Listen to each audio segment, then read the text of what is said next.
Hello, students. This will be the first chapter of Psych 100, which is General or Introduction to Psychology. So, welcome to the class. You've probably already watched the information on the syllabus at this point and know a little bit about me. So, let's focus on some of the material in Chapter 1. So first, I would like to draw your attention to this discussion and activity that I like to do in class. I do recommend if you're in an online class, pause the video, take note of these questions, answer true or false, to test your assumptions, to see what you think about psychology right now versus after you finish the reading in these lectures on Chapter 1. The next thing that we're going to do is jump into one of my favorite topics, heroism. So this story in this news report is not a really happy story, but it does demonstrate a variety of behaviors that can be interesting to psychologists, especially me, myself, because I do research heroism. So we'll learn about these three heroes that took action in a situation to save another couple people.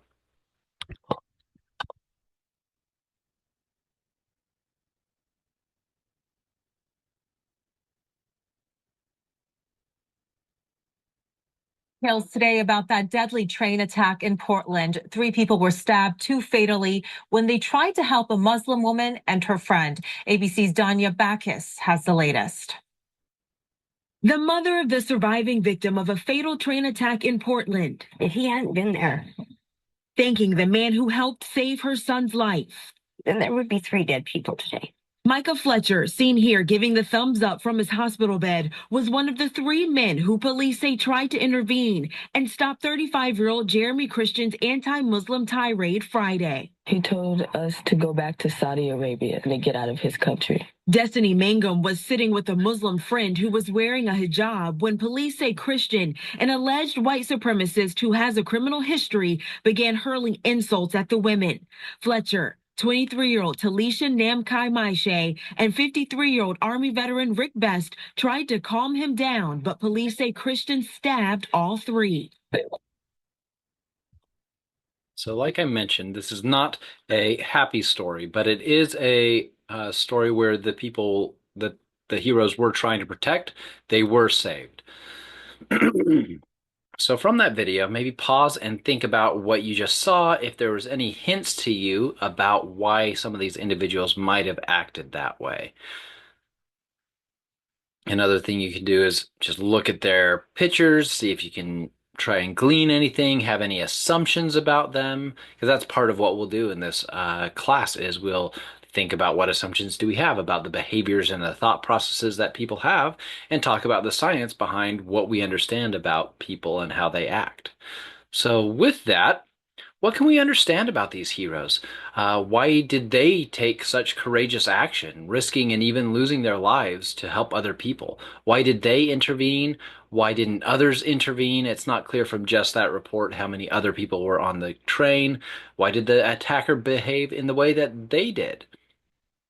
So with this, these are all really individualistic questions. So really focus on the psychology of those individual heroes. And for a long time, psychology has focused really exclusively on individuals versus, say, sociology that focuses more on societal level things. With that being said, psychology has done a really good job more recently of looking more broadly as well. So this news report about the same event also discusses that and discusses the broader political climate of the area.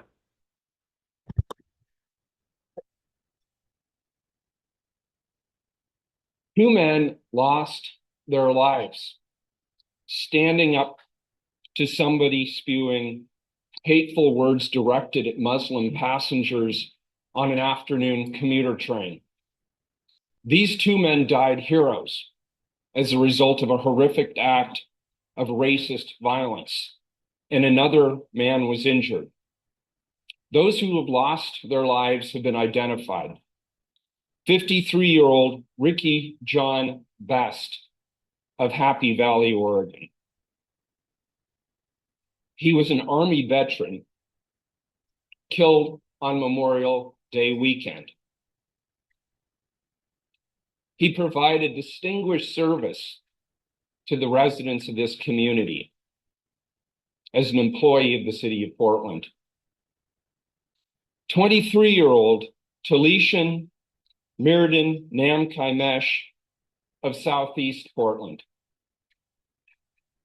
A man who was injured in the attack has been identified as 21-year-old Micah David Cole Fletcher of Southeast Portland. They were all attacked because they did the right thing. My heart goes out to the friends and family of those who've lost their lives.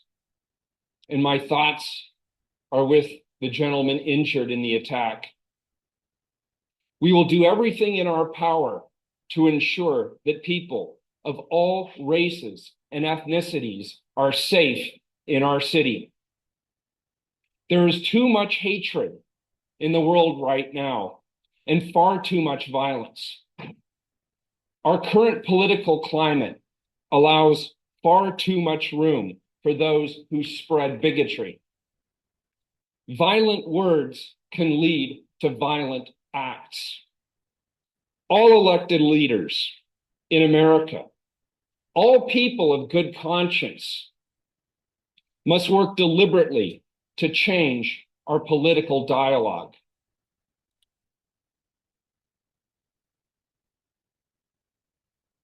So the mayor in that video deliberately cites the political systems around the city and the attitudes and ideologies that are around the country as well as possible influences affecting this attack. But also, these same system-wide influences could have affected the heroes as well and influenced them to act heroically. So, other questions that psychologists are asking more recently look at the broader systems as well as the individuals. They look at how did maybe religious context influence this event? What about any community context? Is there something about the people of Portland where they are more community driven, maybe a little more likely to take heroic action than other places? Is it the same as other places? And what about the broader social environment? Also, it happened on Memorial Day weekend. Were there specific factors that might have made it more likely that someone like an Army veteran would take action in that kind of situation? So when we look at these heroes that took action, me as a psychologist researching heroism, I'm really interested to know a lot more about these individuals' background. And so a couple things that you might pull out from this information is that Ricky John Best was a military veteran. Micah David Cole Fletcher also is someone who writes anti-fascist poetry. So that wasn't in these videos, but it was in some of the reports I read about it. And so these are examples of things that might have contributed to someone who's willing to stand up to someone who's racist. So there might be other aspects about them, maybe their upbringing, their family. A lot of heroes that I interview, not all of them, but quite a few of them, have experiences where family members were very pro-social, whether it was consistent, very pro-social throughout their life, volunteering, donating time. Sometimes it was that there's one example of a hero that I interviewed when they were like 14 or 15 or something like that. They were in a car, their mom was driving, they came up upon a car that was in a ditch and a fire was starting. When they were 14, their mom jumped out, helped the person out of the burning car, took a heroic action, putting themselves at risk. Then when this person was an adult, they came upon someone who was in a fast-moving icy river. And they had some swimming training as well, and they jumped in and they rescued the people who were in great danger of drowning there in a city where it was very, very cold, like ice chunks in the river. So there can be a lot of reasons why people take action, both on the individual level and the system level. And so I'll show this kind of diagram many, many times in class. This is a modern developmental theory, one that we use currently. This is called Bronfenbrenner's bioecological systems theory or systems model of development. And both of these images are looking at the same theory. They're just demonstrating it or visualizing it slightly different. In the middle, you've got an individual or a child. Then the microsystem, you could describe it as the immediate family or the people that you interact with very often. So if you're going to church weekly, if you're accessing health services weekly, going to school or have your peers or even roommates, that would be part of your microsystem. The people that we're closest related to, they have a big impact on us. We have a big impact on them. Outside of that, we have the exosystem, things like our neighbors, who we might see regularly, and they might take actions or think things that affect us, but maybe not quite as directly as, say, our roommates. Social services might dictate what kind of health services are available to us, right? So the exosystem and the microsystem are reacting and interacting with each other through, basically, we describe the interactions as the mesosystem. And then the biggest one here is the attitudes and ideologies of the culture. So in these examples, we have some individual factors of these heroes. We also have these systems around them. We know a little bit about some of them, but not a lot. And so that's one thing psychologists like to do, is try to examine, well, why do people behave certain ways? Why do they think certain ways? Why do they take heroic action? Why do some people not? So hopefully that gives you a good sense of the kinds of things we'll be looking at in this course. So as we're talking about psychology, what is it? What is psychology? Well, the definition is that it is a scientific study of behavior and mental processes. So scientific, we'll start with that piece. Scientific basically means that we use systematic methods, things like observations, experiments, and we use these kinds of data to predict, explain, describe what we see happening in behavior and mental processes. So think about any psych studies that you know of. What kind of methods did they use? How systematic were they? If you're thinking of older studies, you might find that maybe they could have used some more stringent methods versus newer things might have been very much better at being scientific and getting a good systematic method. So, second part of this definition, the scientific study of behavior. These are things that we can directly observe.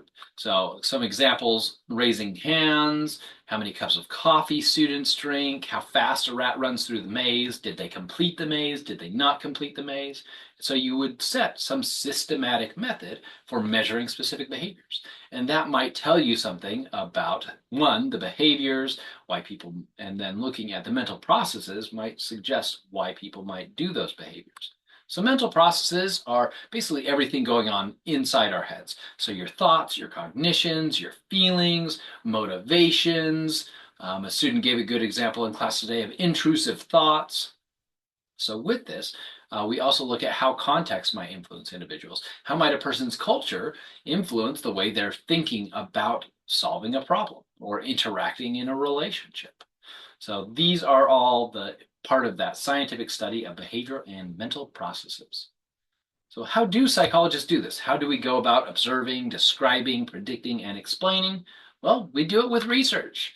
So I have done a lot of research, published papers on it, and what the book says and what I say you need to be a researcher is critical thinking, curiosity, some skepticism, and objectivity. So critical thinking, here we're thinking about thinking deeply. So we're using some metacognition here. We're thinking about things deeply. We're actively thinking and considering. We're evaluating evidence. So was that study done in a good way? Could they have made it better? Was it maybe a little confusing to participants? Whatever it might be. But creativity is another big important piece of this. You might not think of scientists as being very creative, but oftentimes the ideas that we have that we try to test come from putting things together in new or unique or unusual ways and thinking outside the box, which is one way you could define creativity. So with that critical thinking, you might also come into this course with certain biases, certain ideas that might sometimes conflict with what the book says, what I say in these lectures. So with that, do think critically. So think about the knowledge you have, engage in this critical thinking process, look at sources, ask questions, challenge yourself as well as challenging these ideas, and sometimes you might even need to revise some of what you know. So I often ask students if they've ever heard of the left versus right brain dichotomy and who in the class thinks that they are left brain or right brained. Interestingly, almost everything we do with our brain uses the majority of the brain. There are a couple different functions that are located on one side or the other, but creative people are not left or right brained. I forget which one it's supposed to be. And analytical people are not left or right brained. It's a reductive way to think about really personality, and it's not actually, it doesn't have any evidence behind it. There are some things on, so what with the camera, I'm not sure if I have it reversed or not, but here's the left side of my head. So right about this area of the brain is where most people's area for both understanding and constructing language is. For most people, that is on the left side of the brain. But that's not to say that it's not using pieces from the right side of the brain as well, especially to tie into memories, to consider what you will respond. But most things are kind of mirrored on both sides of the brain. The prefrontal cortex is the entire front. It is on the two hemispheres, but it's all the front. The occipital lobe in the back helps you with balance on the different sides. So one interesting thing with left versus right brain, right now I'm waving my right hand. This area of the left side of my brain is telling my right hand to move. So for most people, your brain on the left side controls the right side of your body, and the brain on the right side controls the left side of your body. So if you're right-handed, it's actually the left side of your brain directing that hand. So another thing that you need in being a scientist and doing research and in considering things in this class is curiosity. So as a psychologist, most of the studies that I have started are because I was curious about things. I wanted to understand how things work. I wanted to understand the processes behind them. I still am really curious about the development of heroes. We still know very little about the development of heroes. And so it's still something I'm really curious about. So with that, if you're curious, you're generally asking questions, you're creating hypotheses. Another important thing is skepticism. So I'll actually just go to this slide because I think this is a good quote. So the skeptic is not a person who doubts, and I'm adjusting it just slightly. A skeptic is not a person who doubts, but it's a person who investigates or researches as opposed to a person that asserts and thinks that they've found. So a person who's being skeptical and thinking critically and creatively will search out evidence, will think about their own biases, their own presumptions. Because even myself, while I'm a scientist and I have done a lot of research on prosocial behavior, purpose in life, heroism specifically, so I have some ideas of how these things work. But with that being said, I should still be skeptical as I'm doing my research to make sure I am using good methods. And that gets to the next piece of objectivity. I'm really trying to see, and as scientists, you're really trying to see things as they are, not just how you might want them to be. And so we gather evidence using empirical methods. Here is a little joke about double-blind studies. Pause really quickly and read that. But this is not actually how double-blind studies work. In reality, a double-blind study is where the researcher as well as the participant does not know what treatment is the real treatment. So with that, the researcher would have the two drugs. A computer would probably know which one was the correct one, and the researcher would give it to the person, but they wouldn't know. Because this tries to get at the bias of the researcher. It's possible if I'm the one who developed this treatment, I might be really excited about it. So if I know you come in and are getting the real treatment, I might be more engaging, give you better directions, be more interested, follow up more frequently, and based on those things and encouraging you more or giving you more information or feedback, that might change, let's say, your health or your outcomes more than the drug. So this is why double-blind studies are good, so that you do not know as a participant if you're getting the control condition or the actual condition, as well as looking at the researcher is not biasing it one way or another. So with that, we've talked a lot about a couple things in psychology, but where's the therapy? Most people think of psychology as very focused on therapy, but that is not the only piece. Therapy is only one of the areas that we work on to help people. So there are a lot of psychologists who get into the field thinking that they'll do therapy and then go a different direction. That was actually my experience. I thought as I started psychology that I would go into therapy. And I even did an internship where I worked with clients. I even did some work after my bachelor's working with clients. But through the process, I realized that there were a couple other areas that I was really more interested in the research. And so I found that researching pro-social behavior and heroism was really what I wanted to do with that. So luckily I've been able to make that a big part of my career over time. But even so, therapy is a big part of psychology, and these techniques, these tools that therapists use, they are all scientifically researched. So, cognitive behavioral therapy. We're talking about cognitive therapy today, or cognitive theory today. We're talking about behaviorism today. Cognitive behavioral therapy is really mashing those two together and seeing what it works for. So maybe cognitive behavioral therapy works for some things, like, for example, one thing it works really well for is phobias. So it can be a really great way to treat a variety of phobias. But there are different mental illnesses and disorders and personality disorders that cognitive behavioral therapy isn't the best for. And so by doing research, by testing, by measuring, and by using these systematic methods, we can figure out, well, what kind of therapy, which kind of tools are the best for intervening in this kind of scenario. Other things that psychologists do to work with other people are things like child interventions and observation studies. So, learning how children develop over time, figuring out an intervention basically means anything where we're intervening, where we're trying to apply some method to change the child's life. You could even think of a third grade math lesson as an intervention, as a method, as a tool, as a teaching experience meant to change the behavior of the child. So you're trying to teach them, change their thought processes around math with that intervention of learning math. So a lot of things fall under interventions. I'm What's coming to my mind right now is the show How I Met Your Mother, a big intervention banner for any of that friend group. Maybe I should put that on this slide actually for next semester. But another thing that psychologists do is public policy research. So you might work with sociologists and other researchers, um, uh, political scientists, that's the term I was looking for, to look at the public policies, the laws, the programs, and see if they're having the desired effect. This is one thing that evaluators do a lot too, is public policy research and evaluation of it. So with that, a really good example of that is the program WIC. So Women, Infants, Children provides money for food or directly food, and I think in some cases, in some states, even specific baby supplies are available as well. Different states are different, even though it's a federal program.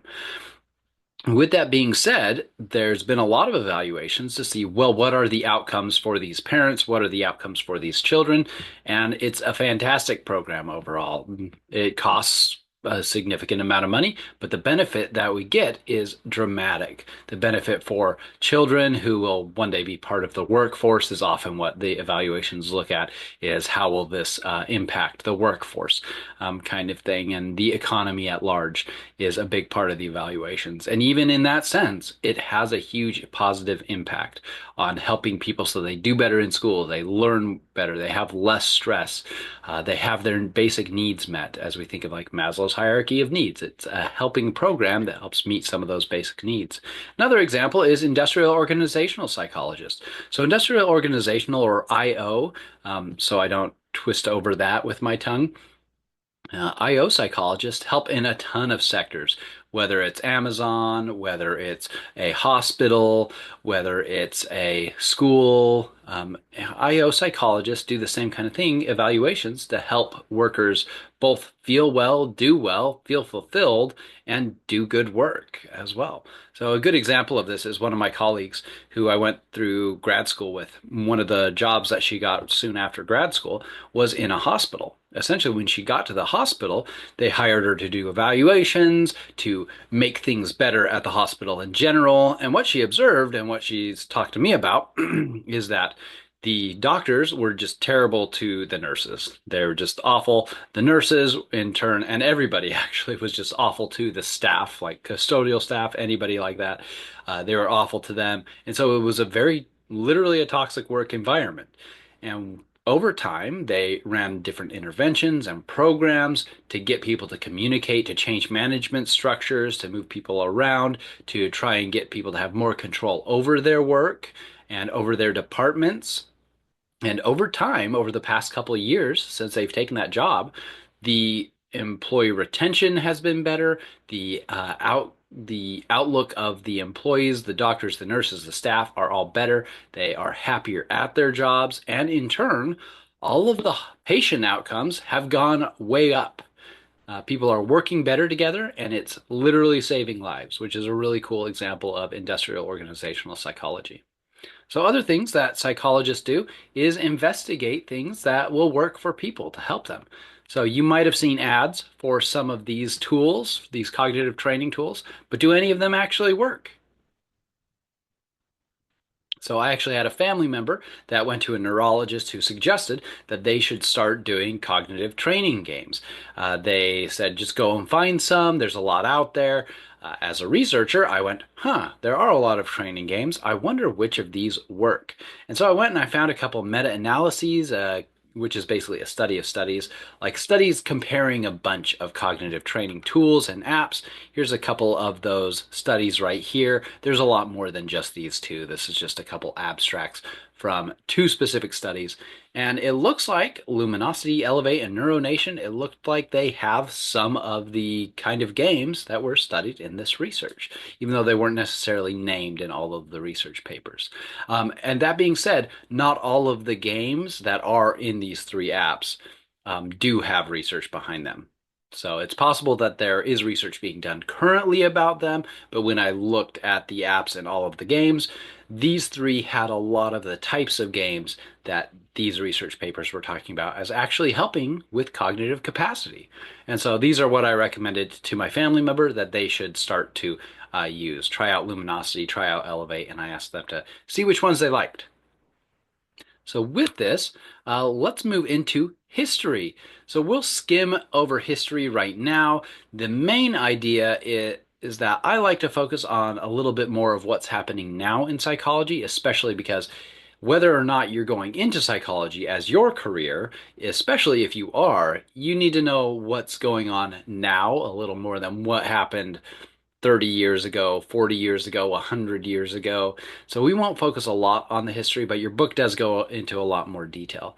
Also, if you are in the world and interacting with people, knowing more recent psychology research is going to be better suit you and better provide you skills to use and take from this class. So I like to focus on more contemporary stuff, but really quickly, we can often trace a lot of sciences back to Greek philosophers in the Western world. So Socrates or Socrates, Plato and Aristotle are all really good examples of people who talked about the mind, behavior, morality.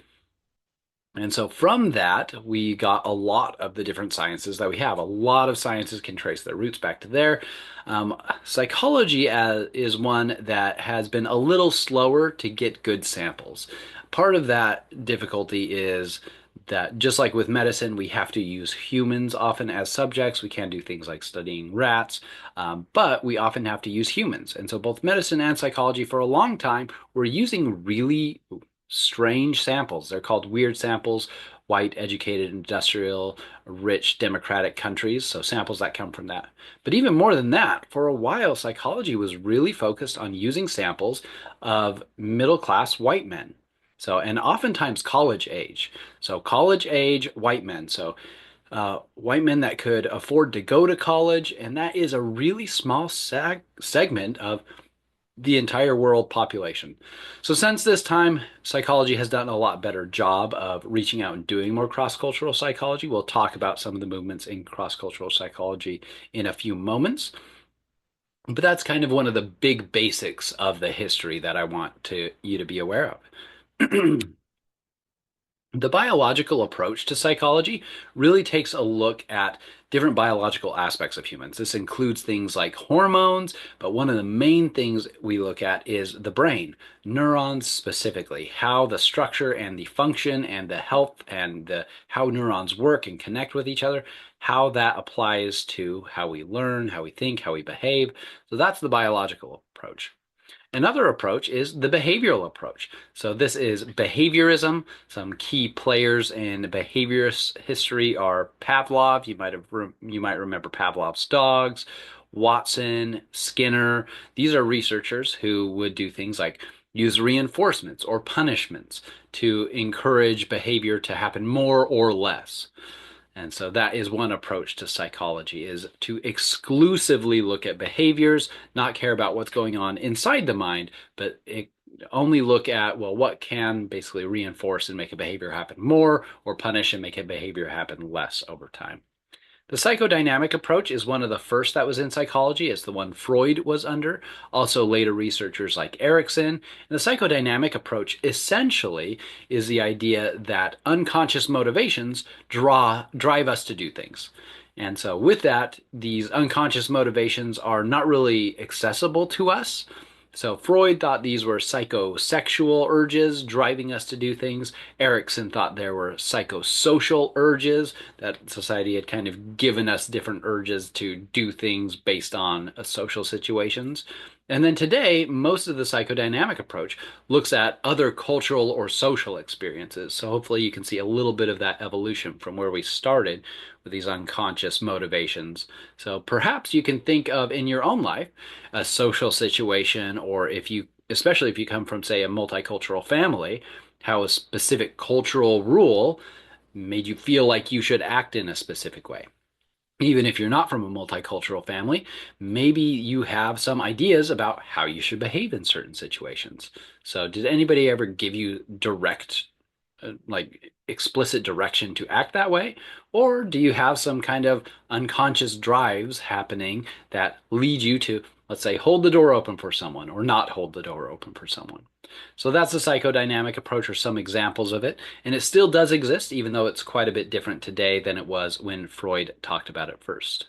The humanistic approach is another approach to psychology, and this looks at human growth, human choice and agency, and positive human qualities. It was kind of a competing theory at the time against the psychodynamic approach. Psychodynamic theorists would say we are all driven by unconscious motivations. We can't access them ourselves, so we just do things because we're driven to do them. Versus a humanistic psychologist would say, no, that doesn't make sense to me. There's a lot of things that people can choose to do. We can set goals and then reach them. We can try to be a better person on our own. We can make agentic choices, right? And so a lot of this connects to work on prosocial behavior, heroism, motivation, and emotion. So with this, there were two schools of thought. And when I say schools of thought in the history of psychology, there were sometimes literal universities where you would be trained in one specific method, whether it was behaviorism, psychodynamic approach, cognitive approach. But over time, we realized there were good bits of all of these, and we've kind of absorbed them together and used them more collectively now. But that's humanistic approach. And another big one is cognitive psychology. So cognitive psychology really focuses on what's going on in the mind. How are we processing memories? How do we create memories? How do we perceive things? When you look at this image, or all these images, what do you see? Do you see a cup? Do you see faces? Why might you see faces in some and not others as easily? So what's going on in your brain to make that happen? So a lot of these you can hopefully see some overlap with things like biological psychology. Maybe some of the reason we have these cognitions is because of the way neurons are networked together. But with this, cognitive psychology does view the mind as an active and aware unit, solving problems, being able to build on itself, and acquiring knowledge over time. So another approach that is connected to some of these is also evolutionary approach to psych. This suggests that maybe some of the reasons we behave the way we do, maybe some of our biology as well, is because it was adaptive in our ancient past. So maybe things around mating or creating social groups, or anxiety and fear, problem solving. Maybe memory has something to do with things that were evolutionarily adaptive. So that's the evolutionary approach to psych, and we can study that by looking at ancient human cultures with, let's say, anthropologists, for example, or other biologists looking at other mammals like mice and things like that. Another area of psychology is the sociocultural approach to psych. This looks at specifically a lot of cross-cultural research saying, yeah, there are impacts of the culture that you're in on how you behave, how you think. And so US researchers have done a lot better job in, say, the last 15 years of doing a lot more cross-cultural research. And there's bigger psych movements in a lot of other countries and cultures that do a good job at this too. So there was a big push more fairly recently, like as a field fairly recently, let's say in the last 20 years, to get more grant funding or to fund more grants to do more cross-cultural research. So if you want to say, have the money to do the research you want, you apply for these $1 million grants or multi-million-dollar grants. And one of the requirements is you have to have people from X number of countries, or you have to be investigating samples from X number of cultures. So those kinds of things have really helped to push the field of psychology more to be better at cross-cultural research and looking at more diverse samples overall. Developmental psychology really looks at change over time in the lifespan. So all the way from prenatally all the way to death. And there's a focus on interaction of all of the aspects that humans interact with: families, schools, communities, the broader social environment, cultures, society at large, and how that affects an individual over time. Social psychology is a big one that a lot of students have heard about. A lot of the experiments that students have heard about really came from social psychology. But social psych really looks at how an individual's thoughts, feelings, behavior, mental processes are influenced by groups. So other people around, feeling like there are other people around, like if there's a camera or you think people might be watching you. And then how that individual affects the group, how that group affects the individual. Once you get to like groups affecting groups, social psych does do that, but depending on how big that group or community is, you're also moving into sociology. So there's a lot of overlap there too.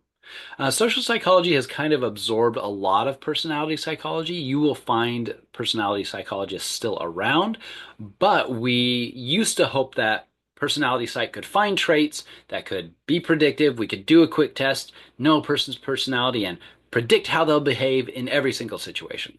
Turns out social psychology and social pressures don't lend that to be true enough to have personality psychology be its own completely independent thing. We realized over time that, yep, there is impacts of social situations, culture, community. Even if you feel very introverted in some settings, you might feel and act and want to be extroverted or get energy from other people in other settings. If you're a person who feels like you are very introverted, there might be settings you can think of, maybe with friends or people you already know, some small group or something like that, where you act very differently than you act in a large group of people that you don't know.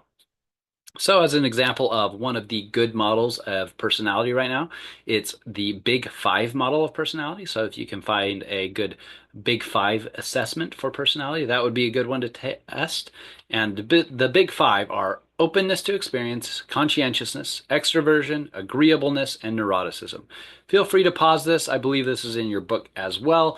And each of these is on a range. So you can be very high on, let's say, extroversion or very low on extroversion. And so anywhere in between. So let's say you're like right in the middle. One time you take a test, you might be a little more extroverted or fall a little more introverted. And so that is a good thing about this scale. A lot of other personality methods that were tried have turned out not to be as valid or useful as this one. There's also currently a kind of competing model. It's called the Hexaco model. And it's got some of the aspects of the Big Five, and it combines them a little bit, and it also adds a honesty, humility component to it, which is very similar. It's very related to like empathy. So I'm really interested to see how the research plays out, comparing the Big Five to the little bit newer Hexaco model, and see kind of which one looks like it will be a better descriptor of human personality. All right, psychologists also look at physical and mental health. So abnormal psychology is kind of the umbrella term we use for studying mental health. So clinical psychologists would study abnormal psychology or things like disorders, whether it's something like neurodivergence disorders, personality disorders. all of these things fall under the term abnormal psych, which is maybe not the best term of saying it's abnormal. But clinical psych is probably the program that you would find. And then health psych focuses a little bit more on how other aspects of physical health are also affected. So there's a lot of overlap here with health psychology and clinical psychology, but a health psychologist would focus a little bit more on also physical health, like encouraging you to exercise, even though a clinical psychologist might suggest that as well. So industrial organizational psychology, we talked about a little bit ago. Forensic psychology, oftentimes people's idea of forensic psychology as well as criminal psychology is from TV shows, honestly, like going in with detectives and figuring out what's happening. And that can occur, but oftentimes forensic and criminal psychologists are doing things in the background. They are in an office, and so maybe detectives come and say, hey, can you give us your take on this? What might you suggest? Where might we be missing things? You might also get a job as, say, a profiler with FBI or CIA or something like that to plan out how you might deal with specific groups of people, knowing a little bit more about psychology. Another thing that you do a lot of is data analysis. So analyzing whatever kind of data you can have on whatever group you're investigating for possible potential crime, for example, and trying to predict that using statistical analysis and scientific research that we have. Another example that falls under like health is sports and exercise psychology. So oftentimes, especially if you're going to say physical therapy or exercise science, sports and exercise psychology is a really good way helping motivate like Olympic level athletes to do well and keep pushing because that is very difficult things to do, even though they're immensely talented. A physical therapist, it's a very demanding and fulfilling job that you need to understand the psychology and help push people as much as they need to be pushed, but not too much or not too little so that they can make the kind of gains that you would want them to make. So other examples are multicultural and cross-cultural psychology. So this is when you're looking at differences between cultures as well as similarities between cultures. And like I said, we're doing a lot better job as a science. But one thing to be aware of is, especially me as a white man here in the US, I am working with a group from Brazil. I'm working with basically a group that contains a person, a researcher from Brazil, from Spain, and from Italy. And all of them are professionals in their own right. I think all of them have doctoral degrees. One might still be working on their doctoral degree, but the point is they're all professionals. They know the area, they're from the culture. It's a much better job to work with people from that culture versus some white dude coming in and saying, hey, you're not doing this the right way, or why does your culture do something that way? That's not a very productive way to go about research. You're using your biases in that case. It's much better to go and work with people from that culture and collaborate, especially if you're like me and you only know English. It's a lot more helpful to be working with someone who actually speaks the language there. Um, so that is something that's been is being done more and more. There's a lot more grant funding available for those kinds of things.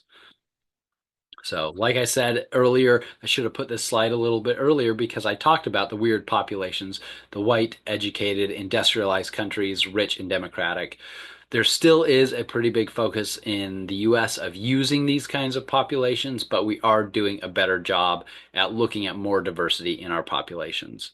Because we want to know, does attachment, does that work the same in India as it does in China, as it does in the US? Like attachment to parent, what about attachment to partner?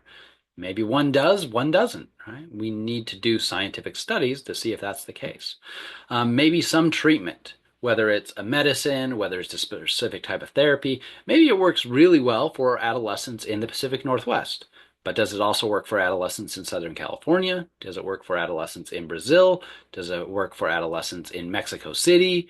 Right? So these are questions that you might ask as a psychologist in cross-cultural psychology and work with people from those communities. If you yourself are, say, part of another culture as well, you're really well suited to study that culture too, being able to have a much better understanding than someone like me would for that culture.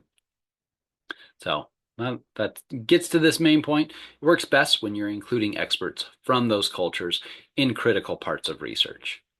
So another big area is, like I mentioned, men were the primary samples in studies, and women were not a primary samples even up through the 1970s. So we have been doing a much better job now, both as professors and researchers in psychology, including women in the profession at large, and having them be a big portion of the samples that we study. Ethnic minority women still have been pretty underrepresented, and so there's still room to do better in these areas. So we are doing a lot better now, but there is room to improve.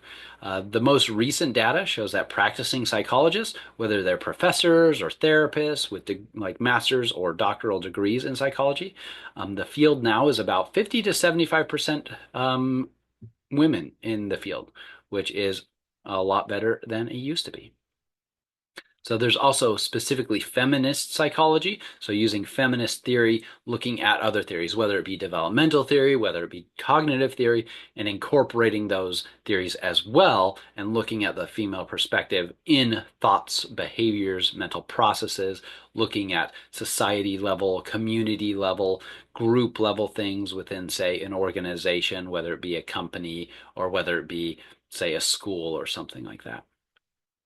So given that we have such a diversity of types of psychology research, which approach is the best? Which approach is correct? You can pause and consider it yourself, maybe take a couple notes right now. The real answer is that none of them is necessarily better than another. All are good at some things and should be used in conjunction with one another. So even though the book kind of separates things out, we have a section in the book on biological psychology at the beginning, then it jumps to cognitive psychology, developmental psychology, social and personality, and then it ends the book with mental and physical health. These are all happening at the same time. All of these work together. It's not good to be totally siloed, right? So I got my degree in positive developmental psychology, but I was taking social psychology classes. I took biological psychology classes. I'm going to be teaching biological psychology courses, and cognitive psychology. I did work in physical and mental health as well. So I have training across all of those because they all have good information that can be useful in a variety of ways. So it's not useful to be totally siloed off. And here is an example of a modern developmental theory. I showed you Bronfenbrenner's bioecological systems theory. This is Lerner's developmental contextual model. The main difference here from Bronfenbrenner is that it really focuses on the bidirectional interaction. So a child might have an influence on a parent, which the parent also has an influence on the child, and it can go back and forth. Let's say you have a really positive morning with the child, the parent and the child leave home happy for the day. Maybe the child does better at school that day. The parent does better at work. They both come home a little bit happier. They're both happier with each other. Positive day all around. We would call that a positive upward spiral. The child's affected the parent's affected the child. Now let's say one of them woke the other up, whether the child woke the parent woke the child up just earlier than normal, on accident. Someone's alarm, you forgot, this happened to me just the other day, forgot to turn an earlier alarm off, and everybody woke up too early and everybody was a little bit grumpy. So that could have turned into a negative downward spiral. And me being grumpy might interact with the kids in a grumpy way, then they interact back with me in a grumpy way, and then I'm more grumpy, and then it's a downward spiral. Everybody goes to school grumpy, has a bad day. The teachers go home and they have a bad day. Those kinds of things are really a focus of these bidirectional relationships. But the basic idea is still the same as Bronfenbrenner's bioecological systems theory, that the systems within our community, society, and culture are having an impact on us. All right, so a couple other historical branches that existed and might be relevant, and you'll see in your work here are structuralism, functionalism, Gestalt. We'll mention those a couple times in the book. Your book does describe them in a little more detail. These are more contemporary branches that you're more likely to find programs for, say in a master's program, that kind of thing. So for students in a your first semester, second semester, maybe third semester, this might be your first class in psychology. It might fulfill a requirement. Why do we have you do this requirement? Why do we have you learn psychology? What is the use if you're going to be in engineering? What is the use if you're going to do geology? What is the use of learning psychology? Well, there's a lot of useful things in psychology. Maybe take a pause. I just turned the slide on, but maybe pause for a second, write down what you think you could gain from psychology. But what we hope you take away from this class is better critical thinking skills, better communication skills, whether that's communicating with people orally or whether that is communicating with people through written language. We're trying to build those skills. We also want you to understand the complex factors that affect human behavior. So if you understand a little more about children, adults, adolescents, and you understand a little bit more about a variety of disorders, how social pressures influence us, how people are reinforced. This might influence how you interact with coworkers, how you manage groups, how you work within a group, how you communicate with people in your life, whether it be a partner or an acquaintance. Right? Also, if you get a degree, let's say an associate specifically in psychology or a bachelor's specifically in psychology, it is useful in a lot of fields of work and it opens the door to a lot of career paths. There are a lot of careers that just require a college degree, and psychology is a really great one for that because it preps you for working really well with people. They can also teach you some things about yourself. Although, do remember, just if you, yeah, as we get to the chapters on mental illness later on, even if you see some similarities, you are not qualified to diagnose yourself with a mental disorder. If you do have concerns, though, definitely go talk to a therapist and get some actual diagnosis. Because oftentimes students kind of like looking at WebMD for, oh, I have sniffles and my head hurts. What is happening to me? And then you're like, oh no, I have some really dramatic, deadly disease. That often kind of happens for a lot of students in general psychology courses. So with that being said, let's talk about the differences of degrees. This is relevant for any degree. A lot of these general rules are true across fields. So hopefully this makes things a little more clear as you're considering where do you want to go in your education? What's your end goal? What's your end point for schooling? And what can you do with the different kinds of degrees? So I'll tell you what bachelor's, master's, and PhD is according to my grandfather first, and then we'll tell you the real ones. So according to my grandfather, a BS is bullshit, an MS is more of the same, and a PhD is piled higher and deeper. So BS is actually Bachelor of Science, MS is actually Master of Science, and PhD is actually a Doctor of Philosophy of Science in whatever field you get that degree in. But that being said, my grandpa did have an MS in a science field. If I'm not mistaken, it was biology. So he's not entirely wrong. There's a lot to do with getting an advanced degree. It can be a difficult process, which is also why you should have a clear view of, do you need something like a master's? Do you need a PhD? Here's a couple other ones I found for PhD that I thought were really good in this image over here. So protein has degraded, paid half what I deserve, pound head on desk. That one's definitely true. Pipetting hand disease is not one that I had to deal with, but there are a lot of sciences where a main method of data collection and sample collection is you take basically a little plunger pipette and you like squeeze it, you dip it in a solution, you pour it in another solution, and you do that again and again and again, maybe for hours and hours, for multiple days.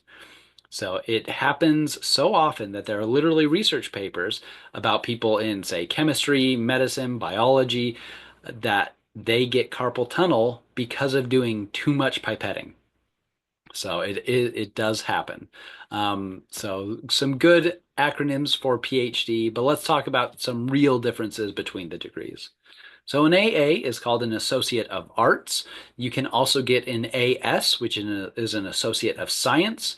This is a 2-year degree. Usually there's not very much specialization because it's just a 2-year degree. It's pretty much your generals, but you might have some specialization. And arts degrees, the main difference between them is that a arts degree has what's here at the bottom of the slide. Arts degrees have a little more history classes, a little more philosophy classes, a little more English classes, and a little more writing classes. And then for a science degree, you'll have more math and more science classes. So when you're looking at programs and trying to decide, do I want to go to this school or that school, think about your future career aspirations. Are you going into something more sciencey, or do you think science specifically doesn't necessarily matter for it?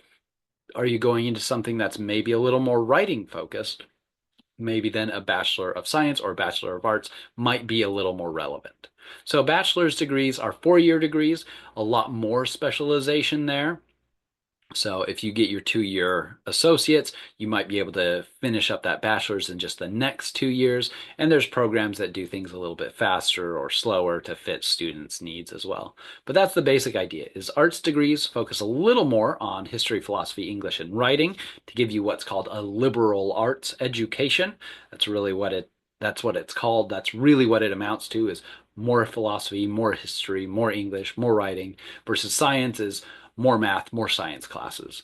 So I got a BS and I had to do like an additional couple science classes and like an additional 2 math classes versus a friend who did a Bachelor of Arts and they did more writing classes than me.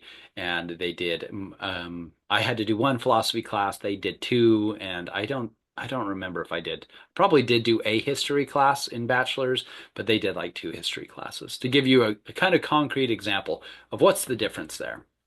So depending on the kind of job you want to go into, if you're just stopping at associates or stopping at bachelor's, I recommend talking to someone in your field, whether it's a faculty member here that's part of the field, whether it's in the biology department, whether it's in the psychology department, whether it's in the nursing department, whether it's in engineering, whatever it might be, filmmaking. Ask them what kind of degrees make sense for the kind of career path that you want to take. So that is a really good idea, so you have a good sense. Because for psychology specifically, if you're going into a master's program to get, say, Master of Counseling, most master's degrees actually, it doesn't really matter if you have a Bachelor of Science or a Bachelor of Arts.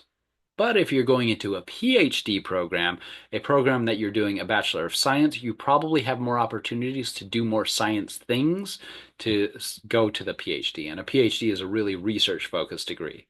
So for a master's program in psychology anyway, Bachelor of Science versus Bachelor of Arts, there's not enough differences to matter too much there, versus for a PhD, it might matter. So can you do therapy as a psych major? The answer is mostly no, but kind of yes. So you would not be qualified to do therapy yourself, to counsel people just stopping at a bachelor's degree. To practice and be like titled a psychologist or a therapist or a counselor, even in social work, even in counseling degrees and psychology, you need to go to a master's level. And the main difference there is with a bachelor's, you might work under someone with a master's or a PhD. That person makes the treatment plans, that person might do assessments, and then they give you specific kinds of tasks to do with clients. So you might still work with clients as someone with a bachelor's degree, but you wouldn't kind of be in charge of treatment plans. So if that's what you're aiming for, something like making your own private clinic kind of thing, you would definitely need a master's degree at the minimum. So with that, each state also has its own requirements for licensure. I have a colleague who's getting a license both in Utah and California. The degree is the same for both, but their training hours and what they're required to show as proof is different for both of those. The one in California is like 3 times as many supervised hours as well as compared to the one in Utah.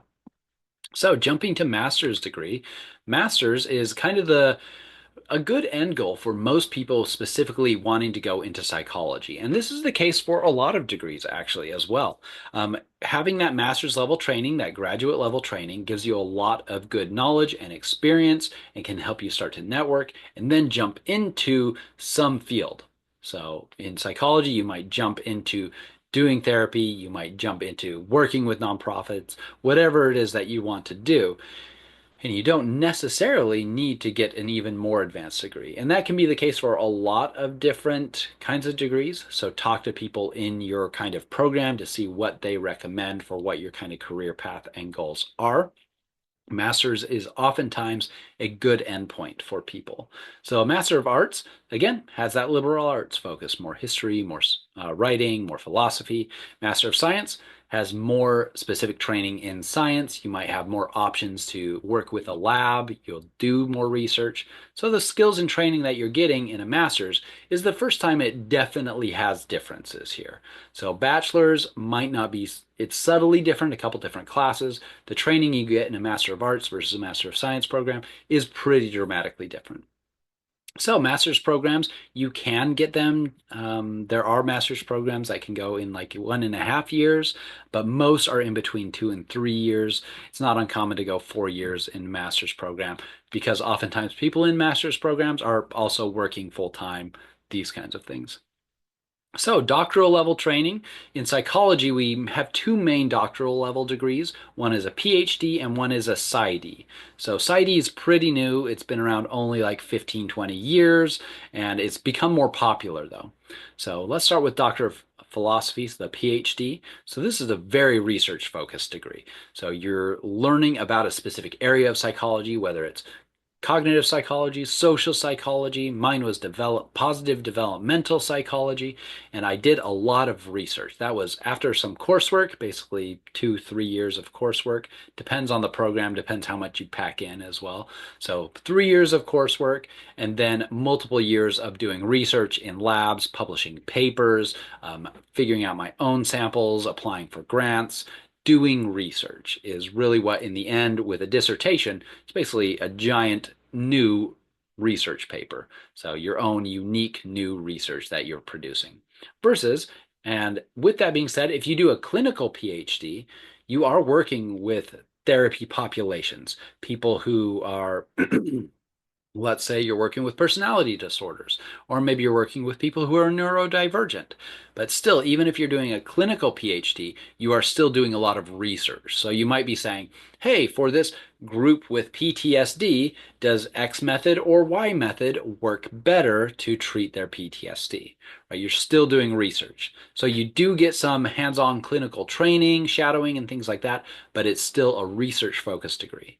So that's really the only reason that you should do a PhD is if you like research, if you want to do more research, and that sounds like a cool thing to you, that's why you should do a PhD in psychology. Some other fields, a PhD is a little more of is a little different, and it's maybe more expected in some sciences. For getting jobs in industry. For psychology, oftentimes to work with populations, master's level training is what you need, and then PhDs are the ones producing new research. So a doctor of psychology, the PsyD, is a little bit different. So it kind of flips the research and clinical training of a clinical PhD the other way. You get a lot more hands-on clinical experience and exposure, so that's your primary training, and then a little bit of research. So for a PhD, you're definitely going to be doing a dissertation. For PsyD, you're going to be doing a lot more training hours. So those are the two biggest differences between those. So the book has a bunch of data for where psychologists end up working. So if that sounds like an interesting field for you, there you go. And definitely feel free to ask someone in any department about your kind of career aspirations and goals and what they recommend for what kind of degree that you should be looking for, what kind of programs. Should you do internships? Should you not do internships? Should you try to work at the same time? Obviously, sometimes you obviously have to work at the same time, but should you look for specific kinds of jobs or is just anything fine? So with that being said, a lot of graduate school is very much like kindergarten. So this includes doctoral as well as master's programs. So I wanted to share this because I think it's a little bit funny. So graduate school, whether you're a master's or a PhD student or a PsyD, there's a lot of people that you'll find napping. So this person stayed up doing some data analysis and then fell asleep at the computer. So you do have constant adult supervision. Here we have a student pipetting and their supervisor is not very happy with their pipetting technique. There are no grades at a certain point in grad school. You just have to play well with others. So master's programs, you'll usually have 1.5 to 2 years of coursework, and then a half a year to maybe a year, depending on the program, of doing your own kind of produced work. For doctoral program, you'll do closer to 2 or 3 years of coursework where you do get grades, but then after that, doing a lot of research. And you just have to play well with others. You've got to do good with your teams, sometimes managing teams, being part of a team, and doing good research. So with that, doing all this research, taking so many notes on research papers and writing research papers, one of the most common activities is cutting and pasting. So cutting my notes and pasting it into my research paper. Cutting my analysis I just finished and putting it in my research paper. And everybody cries for their mommy. Master's programs and doctoral programs can be pretty intense. There's a lot of research coming out now about the stress levels that graduate students are under. And so it is something to seriously consider if that is something that you need to do for your kind of career path, which is why I suggest asking people in your planned career if that is something that's necessary or expected. In psychology, for most of what people need to do, master's level training is pretty much where they should shoot for. But if you want to get a doctorate, maybe you want to get it to get one of these cool little costumes. I mean, you can literally buy doctoral robes just on Amazon, but you could get the doctorate and then wear the cool hat that's kind of like a stop sign up there. Up there. I also like that my graduate school's colors were red and black, just like here Olympic College's colors. So that's pretty neat. So if that looks cool to you, and totally ridiculous as well, you can get a doctorate for the very ridiculous costume. So with this, psychologists have a range of areas where they work in. I will actually skip this one, especially if you want to go into psychology. These graphs and information are in your textbook, so look at them in more detail. For a lot of you, you're not looking at psychology as a career, and so I want to put this up. These are a lot of areas where people with psychology bachelor's and even master's degrees end up, or the kind of areas. So social work is probably not too surprising, but insurance, business, marketing, healthcare, finance, executive administration in businesses, sales, management positions, the knowledge that you gain in psychology about how to work with people, how people are motivated, the kinds of challenges people are under, these are all really helpful things for a lot of different industries. So while not every chapter might be your specific favorite thing that you've ever heard about, there's a lot of things in each of these chapters that can be applied to your life.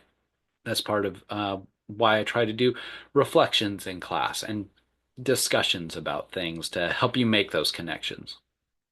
So with that, if you're in my in-person class, we probably do this in the classroom. If not, if you're in my online class, take a minute to think about these questions that you answered at the beginning. So these true or falses, do you have a better sense of which ones are true, which ones are false now? Have your assumptions been challenged here at the end of this lecture for chapter 1? And so that is chapter 1. We will go on to other chapters in the textbook next time.